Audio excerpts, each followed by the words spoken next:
Hello everyone, welcome back to my YouTube channel. ಎಲ್ಲರೂ ಹೇಗಿದ್ದೀರಾ? I hope ಎಲ್ಲರೂ ಚೆನ್ನಾಗಿದ್ದೀರಾ ಅಂತ ಅನ್ಕೋತೀನಿ. ನಾನು ಕೂಡ ಚೆನ್ನಾಗಿದ್ದೀನಿ. ಆ್ಯಂಡ್ ಇವತ್ತು ಹೊಸ ವ್ಲಾಗ್ ಜೊತೆ ಬಂದಿದ್ದೀನಿ. ತುಂಬ ದಿನ ಆಗಿತ್ತು ವ್ಲಾಗ್ ಮಾಡಿ, ಟೈಮೇ ಸಿಗ್ತಾ ಇರಲಿಲ್ಲ ವ್ಲಾಗೆಲ್ಲ ಮಾಡೋದಕ್ಕೆ. ವರ್ಕ್ ಇರುತ್ತೆ, ಪಾಪು ಇರ್ತಾನೆ, ಸೊ ಹಾಗಾಗಿ ವ್ಲಾಗ್ಸ್ನೆಲ್ಲ ಮಾಡೋಕ್ಕಾಗಿರಲಿಲ್ಲ. ಆ್ಯಂಡ್ ಇವತ್ತು ವೆಡ್ನಸ್ಡೇ, ಸೊ ಇವತ್ತು ರಾಮನಗರದಲ್ಲಿ ಬಂಡಿ ಮಂಗಳಂ ಕೊಂಡ ನಡೀತಾ ಇದೆ. ಸೊ ಹಾಗಾಗಿ ಅಲ್ಲಿಗೆ ಹೋಗೋಣ, ದೇವಸ್ಥಾನಕ್ಕೆ ಹೋಗೋಣ ಅಂತ ಹೇಳ್ಬಿಟ್ಟು ಸ್ನಾನ ಮಾಡ್ಕೊಂಡು ರೆಡಿ ಆಗಿದ್ದೀನಿ. ನಮ್ಮ ಯಜಮಾನ್ರು ಆಲ್ರೆಡಿ ಶಾಪಿಗೆ ಹೋಗಿದ್ದಾರೆ. ನಾನು ಸ್ವಲ್ಪ ಲೇಟ್ ಆಯಿತು, ಆಫೀಸ್ ವರ್ಕ್ ಇರೋದ್ರಿಂದ ಸ್ವಲ್ಪ ಮುಗಿಸಿ ಆಮೇಲೆ ಹೋಗೋಣ ಅಂತ ಹೇಳ್ಬಿಟ್ಟು ರೆಡಿ ಆಗ್ತಾಯಿದ್ದೀನಿ. ಸ್ನಾನ ಮಾಡ್ಕೊಬಂದೆ, ಮನೇಲಿ ಪೂಜೆ ಎಲ್ಲ ಮುಗಿಸ್ಬಿಟ್ಟು ಆಮೇಲೆ ಹೋಗಬೇಕು. ಸೊ ಅಲ್ಲಿ ದೇವಸ್ಥಾನಕ್ಕೆ ಹೋಗ್ತಾ ಇದ್ದೀನಿ. ಹಾಗೆ ಪಾಪು ಸ್ವಲ್ಪ ಬಟ್ಟೆ ಶಾಪಿಂಗ್ ಮಾಡ್ಕೋಬೇಕು. ಈ ಸಂಡೇ ಪಾಪುಗೆ 2 ವರ್ಷ ಕಂಪ್ಲೀಟ್ ಆಗ್ತಾಯಿದೆ. ಸೊ ಆ ಒಂದು ಖುಷಿ ನಾನು ನಿಮ್ಮ ಜೊತೆ ಶೇರ್ ಮಾಡ್ಕೋತೀನಿ. ಓಕೆ, ಆ ಒಂದು ಬ್ಲಾಗ್ ಕೂಡ ಬರುತ್ತೆ. ಆ್ಯಂಡ್ ಇವಾಗ ಅವನಿಗೆ ಫಸ್ಟು ಬಟ್ಟೆ ಶಾಪಿಂಗ್ ಮಾಡ್ಕೋಬೇಕು. ಸೊ ಹಾಗಾಗಿ 2 2 in 1 ಆಗುತ್ತೆ. ದೇವಸ್ಥಾನಕ್ಕೆ ಹೋದಾಗೂ ಆಗುತ್ತೆ, ಸೊ ಬಟ್ಟೆನೂ ತೊಗೊಂಡಂಗೆ ಆಗುತ್ತೆ ಅಂತ ಹೇಳ್ಬಿಟ್ಟು ರಾಮನಗರ ಹೋಗ್ತಾ ಇದ್ದೀನಿ. ಸೊ ಇವತ್ತಿನ ವ್ಲಾಗ್ನ ನಿಮ್ಮ ಜೊತೆ ನಾನು ಏನೇನು ಮಾಡ್ತೀನಿ ಎಲ್ಲ ಪ್ರತಿಯೊಂದನ್ನು ಶೇರ್ ಮಾಡ್ಕೊಳ್ತೀನಿ, ಆಯಿತಾ? ಯಾರೆಲ್ಲ ನನ್ನ ಚಾನಲ್ನ ಸಬ್ಸ್ಕ್ರೈಬ್ ಮಾಡ್ಕೊಳ್ದೆ ನೋಡ್ತಾ ಇದ್ದೀರಾ, ದಯವಿಟ್ಟು ಸಬ್ಸ್ಕ್ರೈಬ್ ಮಾಡ್ಕೊಂಡು ನೋಡಿ. ಹೊಸ ಹೊಸ ವೀಡಿಯೋಸ್ನ ಅಪ್ಲೋಡ್ ಮಾಡ್ತಾ ಇರ್ತೀನಿ ಅಂತ ಹೇಳ್ತಾ ಟೈಮ್ ಆಗೋಗ್ಬಿಟ್ಟಿದೆ. ಆಲ್ರೆಡಿ 9:30 10 o'clock ಆಗಿರಬೇಕು ಆಲ್ರೆಡಿ. ಸೊ ಈಗ ತಿಂಡಿ ಮಾಡಿಕೊಂಡು ಪೂಜೆ ಎಲ್ಲ ಮುಗಿಸ್ಬಿಟ್ಟು ಹೊರಡಬೇಕು. ಪಾಪುನ ಇಲ್ಲೇ ಬಿಟ್ಟು ಹೋಗ್ತೀನಿ ಮನೆಯಲ್ಲೇ. ಸೊ ನಾನು ನಮ್ಮ ಯಜಮಾನ್ರು ದೇವಸ್ಥಾನಕ್ಕೆ ಹೋಗಿ ಪಾಪದ ಬಟ್ಟೆ ಶಾಪಿಂಗ್ ಎಲ್ಲ ಮುಗಿಸ್ಕೊಂಡು ಬರ್ತೀವಿ. ಸೊ ಆ ಬ್ಲಾಗ್ ಇದಾಗಿರುತ್ತೆ. ಸೊ ಶಾಪ್ ಹತ್ರ ಬಂದೆ, ಕಸ್ಟಮರ್ ಇದ್ದರು, ಸೊ ಹಾಗಾಗಿ ಹೋಗೋಕ್ಕಾಗಲಿಲ್ಲ ಬಂದ ತಕ್ಷಣ. ಸೊ ಇವಾಗ ಹೋಗ್ತಾ ಇದ್ದೀವಿ. ಓಪನ್ ಇರುತ್ತೆ ಅಂತ ಅನ್ಕೋತೀನಿ, ಇವತ್ತು ಹಬ್ಬ ಅಲ್ವಾ, ಸೊ ಫುಲ್ ಡೇ ಓಪನ್ ಇದ್ದೇ ಇರುತ್ತೆ. ಬಟ್ ಕೊಂಡ ಬೆಳಿಗ್ಗೆನೇ ಆಗೋಗಿರುತ್ತೆ. ಬಟ್ ಅದನ್ನು ವೀಡಿಯೋ ಮಾಡ್ತೀನಿ, ಕೊಂಡ ಹೆಂಗೆ ಮಾಡಿದ್ರು ಅನ್ನೋದನ್ನೆಲ್ಲ ವೀಡಿಯೋ ಮಾಡಿ ನಿಮ್ಮ ಜೊತೆ ಶೇರ್ ಮಾಡ್ಕೊಳ್ತೀನಿ. ಸೊ ಈಗ ಇಬ್ಬರು ಹೊರಡ್ತಾ ಇದ್ದೀವಿ, ಕಸ್ಟಮರ್ಸ್ ಯಾರೂ ಇರಲಿಲ್ಲ. ಸೊ ಹಾಗಾಗಿ ಒಂದು ½ an hour ಆಗುತ್ತೆ, ಹೋಗಿ ಬಂದ್ಬಿಡೋಣ ಅಂತ ಅಂದ್ಕೊಂಡು ಇವಾಗ ಹೊರಡ್ತಾ ಇದ್ದೀವಿ ದೇವಸ್ಥಾನಕ್ಕೆ. ಬನ್ನಿ, ನಿಮಗೂ ಅಮ್ಮನವ್ರ ದರ್ಶನ ಮಾಡಿಸ್ತೀನಿ.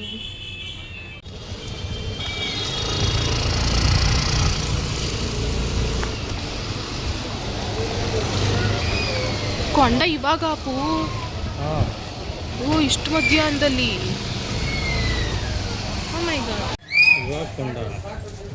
ಇಷ್ಟು ಮಧ್ಯಾಹ್ನದಲ್ಲಿ ನಾನೆಲ್ಲೋ ಬೆಳಗ್ಗೆನೇ ಹೋಗಿರುತ್ತೆ ಅನ್ಕೊಂಡೆ.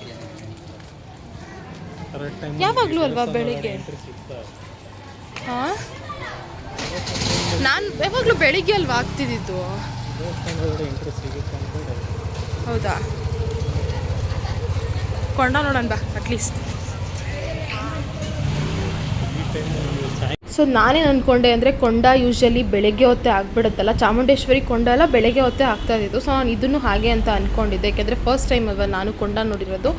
ಸೊ ಹಾಗಾಗಿ ಬೆಳಗ್ಗೆನೇ ಆಗಿಬಿಟ್ಟಿರುತ್ತೆ, ದರ್ಶನ ಮಾಡೋಣ ಅಂತ ಹೋಗಿದ್ದು ನಾವು. ನೋಡಿದ್ರೆ ಅವಾಗ ತಾನೇ ಇನ್ನೂ ಕೊಂಡಕ್ಕೆ ರೆಡಿ ಮಾಡ್ತಾಯಿದ್ರು, ಕೊಂಡ ಕೂಡ ಇನ್ನೂ ಆಗಿರಲಿಲ್ಲ.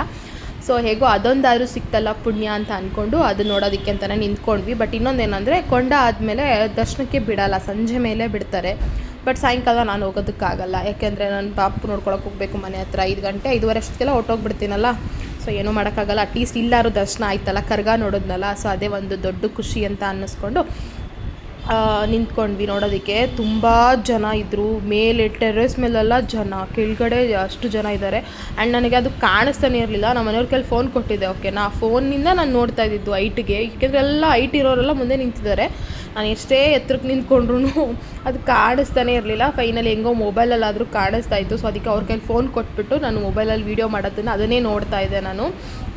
ಚೆನ್ನಾಗಿತ್ತು. ಫಸ್ಟ್ ಟೈಮ್ ನಾವು ಇಷ್ಟು ವರ್ಷ ರಾಮನಗರದಲ್ಲಿದ್ದರೂ ನಾನು ಈ ಕೊಂಡನೇ ನೋಡಿರಲಿಲ್ಲ. ಸೊ ಇವಾಗ ಫೈನಲಿ ಕೊಂಡ ನೋಡಿದೆ ನಾನು.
ಹೈಟ್ ಇಳಿಯೋದು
ಸೊ ಹಾಗೆ ನಮಗೆ ಪ್ರಸಾದ ಕೂಡ ಸಿಕ್ತು.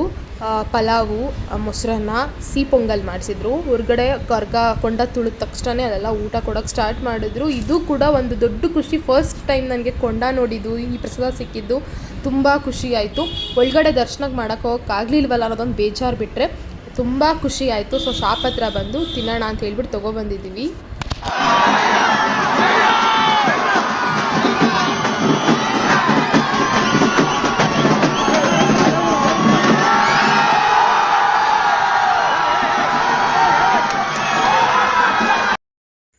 ಸೊ ಫೈನಲಿ ಮನೆಗೆ ಬಂದ್ವಿ. ಫ್ರೆಶ್ ಅಪ್ ಆದೆ. ಶಾಪಿಂದ ಬರೋಷ್ಟು ಸ್ವಲ್ಪ ಲೇಟ್ ಆಯಿತು. ಆ್ಯಂಡ್ ದರ್ಶನ ಮಾಡೋಕ್ಕಾಗಲಿಲ್ಲ. ದೇವಸ್ಥಾನಕ್ಕೆ ಮೋಸ್ಟ್ಲಿ ಈವ್ನಿಂಗಿಂದ ಬಿಡ್ತಾರೆ ಅಂತ ಅನಿಸುತ್ತೆ, ಯಾಕೆಂದರೆ ಕೊಂಡಾಗಿದ್ದೆ ಲೇಟ್ ಆಯಿತು. 12:45 1 o'clock ಏನೋ ಮುಗೀತು. ಸೊ ಕರ್ಗ ಒಳಗಡೆ ಹೋಗ್ಬಿಡತ್ತೆ. ಕೊಂಡ ಎಲ್ಲ ತುಳಿದ್ಬಿಟ್ಟು ದೇವಸ್ಥಾನದ ಒಳಗಡೆ ಹೊಟ್ಟೋಗ್ತಾರಲ್ವ, ಸೊ ಒಳಗಡೆ ಯಾರಿಗೂ ಎಂಟ್ರಿ ಬಿಡಲ್ಲ. ಸೊ ಈವ್ನಿಂಗ್ ಮೇಲೆ ಎಂಟ್ರಿ ಇದೆ ಅಂತ ಹೇಳಿದ್ರು. ಸೊ ನಾನು ಈವ್ನಿಂಗ್ ಮೇಲೆ ಹೋಗೋಕೆ ಅದಕ್ಕಾಗೋದಿಲ್ಲ, ಯಾಕೆಂದರೆ ಪಾಪು ಇರ್ತಾನಲ್ವ. ಸೊ ಹಾಗಾಗಿ ಹೋಗೋಕ್ಕಾಗಲಿಲ್ಲ. ಹೋಗಿಬಿಡು ಹೊರಗಡೆ ನೋಡ್ಕೊಂಡ್ವಲ್ಲ ಅಂತ ಅಂದ್ಬಿಟ್ಟು ಅಮ್ಮಂದು ಉತ್ಸವ ಮೂರ್ತಿನೂ ಇತ್ತು. ಸೊ ಹಾಗಾಗಿ ಅದನ್ನೇ ನೋಡಿಕೊಂಡು ಪ್ರಸಾದ ಎಲ್ಲ ಕೊಟ್ಟರಲ್ಲ ಸಾಕು ಅಂದ್ಬಿಟ್ಟು ಬಂದ್ಬಿಟ್ವಿ. ಫಸ್ಟ್ ಟೈಮ್ ನಾನು ಡೈರೆಕ್ಟಾಗಿ ಕೊಂಡ ನೋಡಿದ್ದು. ನಾನು ಎಷ್ಟು ವರ್ಷದಿಂದ ಇದ್ದೀವಿ ನಾವು ರಾಮನಗರದಲ್ಲಿ, ಒಂದು ಸರಿನೂ ನಾನು ನೋಡೋಕ್ಕೆ ಆಗಿರಲಿಲ್ಲ ಕೊಂಡನ. ಬಟ್ ಇದು ಫಸ್ಟ್ ಟೈಮ್ ಅಂತಲೇ ಹೇಳ್ಬೋದು. ಚಾಮುಂಡೇಶ್ವರಿ ಕೊಂಡನ ನೆಕ್ಸ್ಟ್ ವೀಕ್ ಮಾಡ್ತಾರೆ. ಸೊ ಆ ಒಂದು ಕೊಂಡನ ನೋಡಿದ್ದೀನಿ, ಒನ್ ಟೈಮ್ ಏನೋ ನೋಡಿದ್ದೀನಿ ಅಷ್ಟೇ. ಸೊ ಈ ಕೊಂಡ ಫಸ್ಟ್ ಟೈಮ್ ಅಂತಲೇ ಹೇಳ್ಬೋದು. ನೆಕ್ಸ್ಟ್ 8 ದಿನಕ್ಕೇ ಚಾಮುಂಡೇಶ್ವರಿ ಕೊಂಡ ಕೂಡ ಆಗುತ್ತೆ. ಬಟ್ ಆ ಟೈಮಲ್ಲಿ ನಾನು ಬ್ಯಾಂಗ್ಳೂರಲ್ಲಿ ಇರ್ತೀನಿ. ಸೊ ನೋಡೋಣ, ಹಬ್ಬಕ್ಕೆ ಬರೋಣ ಅಂತ ಅಂದ್ಕೊಂಡಿದ್ದೀನಿ. ಏಕೆಂದರೆ ಬರ್ಡೇಗೆ ನಾನು ಅಲ್ಲೇ ಹೋಗ್ತೀನಲ್ಲ. ಸೊ 1 ವೀಕ್ ಇರೋಣ ಅಂತ ಅಂದ್ಕೊಂಡಿದ್ದೀನಿ ಬ್ಯಾಂಗ್ಳೂರಲ್ಲಿ. ಸೊ ಹಾಗಾಗಿ ನೋಡೋಣ, ಹಬ್ಬದ ಟೈಮಲ್ಲಿ ಬರೋಣ ಅಂತ ಅಂದ್ಕೊಂಡಿದ್ದೀನಿ. ಪಾಪುಗೆಲ್ಲ ಜಾತ್ರೆ ತೋರಿಸ್ಬೇಕಲ್ಲ. ಸೊ ಹಾಗಾಗಿ ಇವಾಗ ಸ್ವಲ್ಪ ಕಾಫಿ ಮಾಡ್ಕೊಂಡು ಕುಡಿಬೇಕು. ತಲೆ ನೋಯ್ತಾ ಇದೆ. ಪಾಪುಗೂ ಸ್ವಲ್ಪ ನೆಗಡಿ ಆಗಿಬಿಟ್ಟಿದೆ. ಅವನಿಗೆ ಬೆಳಗ್ಗೆಯಿಂದ ಕ್ರೋಸಿನ್ ಆಗ್ತಾನೇ ಇದ್ದೀನಿ. ಸೊ ಕಮ್ಮಿ ಆಗ್ತಾ ಇಲ್ಲ, ಅಂದರೆ ಸ್ವಲ್ಪ ನೀರು ಥರ ಸೋರ್ತಾ ಇದೆ. ಸೊ ಸ್ವಲ್ಪ ಕಮ್ಮಿ ಆಗಿದೆ ಅಂತ ಅನ್ಕೋತೀನಿ. ಬೆಳಗ್ಗೆ ಒಂದು ಟೈಮ್ ಹಾಕಿದ್ದೆ. ಸೊ ಇನ್ನು ನೈಟ್ ಮಲ್ಕೋಬೇಕಾ, ಸ್ವಲ್ಪ ವೀಕ್ಸ್ ಎಲ್ಲ ತಿಕ್ಬಿಟ್ಟು ಮಲಗಿಸ್ಬೇಕು ಅವನ್ನ. ಕೋಲ್ಡ್ ಆದರೆ ಮಕ್ಕಳಿಗೆ ಸಹಿಸ್ಕೊಳಕ್ಕಾಗಲ್ಲ. ನೈಟ್ ಪೂರ್ತಿ ನಮಗೆ ನಿದ್ದೆನೇ ಕೊಟ್ಟಿಲ್ಲ ಅವನು. ನೆಗಡಿ ಆಗೋದಕ್ಕೋ ಏನೋ ತುಂಬ ಇರಿಟೇಷನ್ ಮಾಡ್ಕೋತಾ ಇದ್ದ. ಸೊ ಹಾಗಾಗಿ ಇವಾಗ ಕಾಫಿ ಮಾಡ್ಕೊಂಡು ಕುಡಿಬೇಕು. ಈಗಷ್ಟೇ ಹಾಲು ಕರ್ಕೊಬಂದರು ನಮ್ಮತ್ತೆ. ಸೊ ಹಾಗಾಗಿ ಇವಾಗ ಕಾಫಿ ಮಾಡ್ಕೊಂಡು ಕುಡಿಬೇಕು. ನೈಟ್ ಅಡುಗೆ ಏನು ಮಾಡಬೇಕು ಅಂತ ಯೋಚನೆ ಮಾಡಬೇಕು.